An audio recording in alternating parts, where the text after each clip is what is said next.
Another question that I read on Real Self is, I've never had Botox before, I'm nervous, is it safe, should I do it?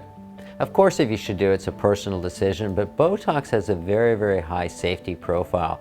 I think it's been used in this country something like 15, maybe even 20 years, I'm not sure. It's certainly been used around the world. There's literally millions and millions of women that have had it, and men, with a very high degree of safety.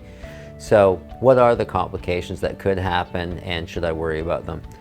Well, you have to understand, in today's society, especially in America, it's extremely litigious. If you go to the drugstore and get a prescription, you sign a huge waiver, and it's no different with Botox. There's millions of, not millions, but huge numbers of potential complications, and you have to really separate what's likely to happen to me and what could happen. So what's likely? What's most likely is you'll have absolutely no problems. It'll be perfect. If you were to have a problem, what's the most likely? I think the most likely problem you can have is simply just a very tiny bruise. Anytime somebody is stuck with a needle, there's blood vessels, of course, in our face underneath their skin, and the doctor can be unlucky and hit that little blood vessel and cause a little bruise. Where's that most likely to happen? When you get the crow's feet injected. The skin's very thin, there's lots of little blood vessels. You can get bruising at the glabellar area, which is this area, or of course in your forehead, but it's less likely. If you get a bruise, it's not going to be the bruise like somebody really smashed you in the eye and you're black and blue. It'll generally be like a little pinpoint bruise, usually easily covered by makeup.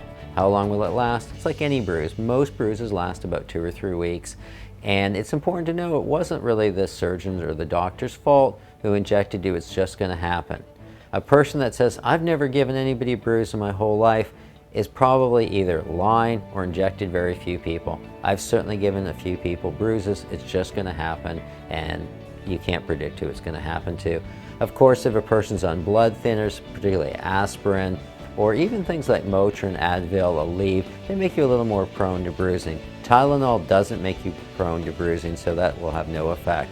So it's important to let the doctor know if you're on any kind of blood thinner so he can talk to you about it.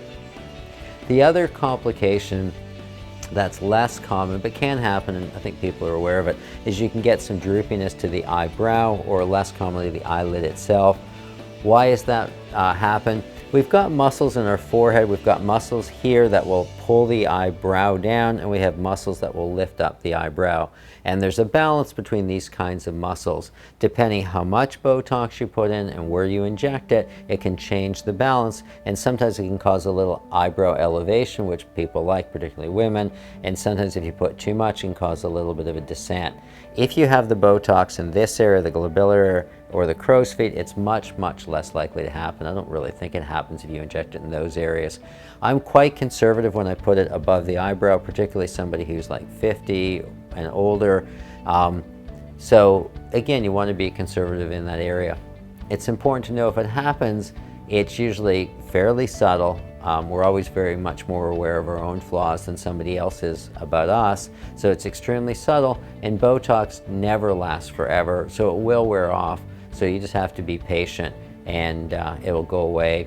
The eyelid ptosis, which I haven't had, is because you've injected too close to the eyebrow itself with too high a dose, and some of it's spilled down to the muscles that elevate the eyelid itself. So again, you just have to be patient. Sometimes there's eye drops for the eyelid that might help, but I actually have no experience because I haven't had that problem in my patients. But those are really the two commonest side effects that you can experience. But it's important, again, to remember most patients do absolutely fantastic with no problems, and that's why it's so popular.